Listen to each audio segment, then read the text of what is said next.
Assalamualaikum teman-teman. Perkenalkan, nama saya Ain Putri Ardiana dengan NIM 2060054.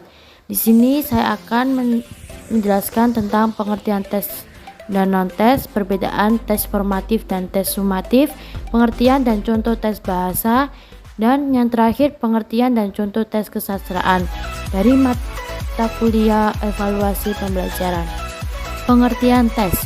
Tes adalah suatu alat yang berisi serangkaian tugas yang harus dikerjakan atau soal-soal yang harus dijawab oleh peserta didik untuk mengukur suatu aspek perilaku tertentu.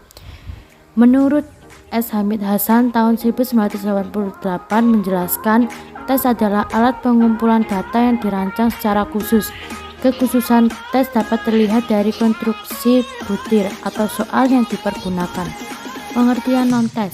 Non-tes adalah cara penilaian hasil belajar peserta didik yang dilakukan tanpa menguji peserta didik tetapi dengan melakukan pengamatan secara sistematis. Menurut Sudijono tahun 2009 menyatakan bahwa teknik non-tes pada umumnya memegang peranan yang penting dalam rangka mengevaluasi hasil belajar siswa dari segi ranah sikap dan ranah keterampilan. Perbedaan tes formatif dan tes sumatif. Tes formatif yaitu tes yang dilaksanakan setelah selesainya satu pokok bahasan. Tes ini berfungsi untuk menentukan tuntas tidaknya satu pokok bahasan.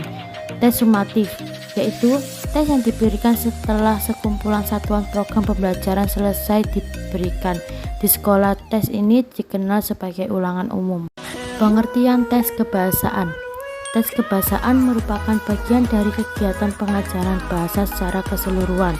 Kegiatan tes sangat diperlukan dalam pengajaran bahasa karena berdasarkan informasi tes itulah dapat dilakukan penilaian secara objektif, khususnya terhadap hasil belajar bahasa siswa. Contohnya, guru memberikan materi pembelajaran, murid mendengarkan apa yang guru telah sampaikan, dan murid menulis atau mencatat materi tersebut agar murid bisa mengerti dan memahami yang telah disampaikan. Pengertian tes kesastraan. Pengajaran sastra di sekolah tidak berdiri sendiri sebagai sebuah mata pelajaran yang mandiri, melainkan hanya menjadi bagian mata pelajaran bahasa Indonesia.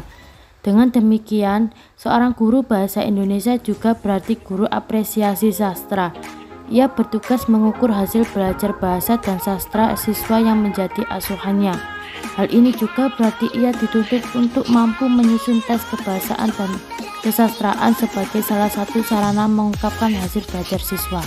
Contohnya dalam novel Dilan. A. Tentukan tema novel tersebut. B. Tentukan tokoh dan penokohannya.